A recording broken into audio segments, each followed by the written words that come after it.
There is something that all skaters have, this bond, this crazy love for this wooden toy that we all get, that other people don't understand. So the minute you have that love, you're in our club.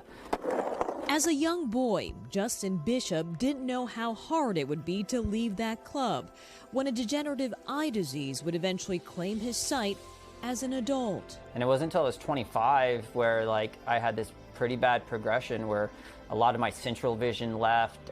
Things just became blurbs and shadows, almost within a week period. And how did that affect you mentally and emotionally? That time was a bad time. I spent a lot of time in my room drinking, just trying to, ignore it or just deal with it. I think a lot of it was grieving. Yeah, it wasn't until about a month and a half later where my dad was just like, we gotta get up and go. You gotta figure out life again. And that meant getting back to the basics. What did you have to relearn?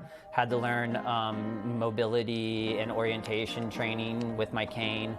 The confidence was one of the hardest things. Leaving your house when you're blind is it's frightening. Gaining that independence again was hard enough. Skateboarding took even more time and patience. I define myself as a blind individual, and my own definition of what blind people could do was limiting. And so I loved skateboarding with all my heart, and I just didn't want it to hurt my feelings again. So I actually avoided skateboarding for a while. What did it look like the first go around when you decided to get back on it again? Yeah, there's a lot of falls, but I even missed falling. I missed all of that. Justin says he spent hours upon hours falling and failing. There's just a lot in here that my brain and body wanted to do that I just physically couldn't do on my skateboard at the time. Instead of giving up, he became an adaptive skater, leaning on his senses. So this is an audible marker. It gives me a good 2-foot radius of what to aim for or what not to aim for. Tools to feel out the ramp and muscle memory. That's my walking one. It's a marshmallow tip. This is a larger marshmallow tip with a roller on it. And then that's my normal one that I skate with a larger ball tip. Justin returned to competing, joining an elite group of roughly 40 adaptive skaters in the U.S. He even placed first last year at a national skateboarding event. Did you even realize that could be an option for you to do this professionally?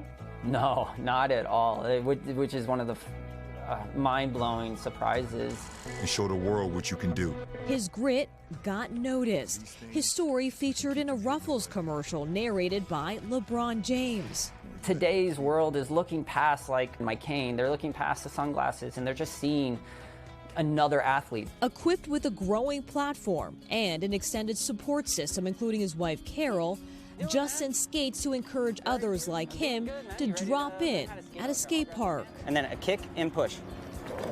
Whoa. Being visually impaired, we have to work harder than the average human. Just to get on a bus correctly, just to, get to your house, get to your mailbox. And if we could work harder for those things, we can work harder in the sports or the passions we love.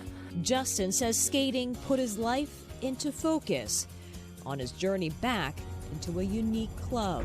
And so it made me Justin again. I'm not blind anymore, I'm Justin. I'm a skater.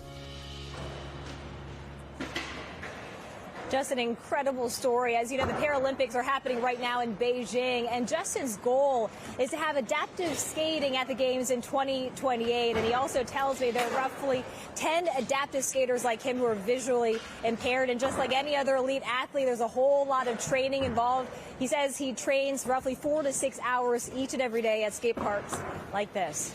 Guys, back to you. Wow. It'd be good for others to see. Thanks, the Kathy. power of grit. That was good. Thank you, Kathy.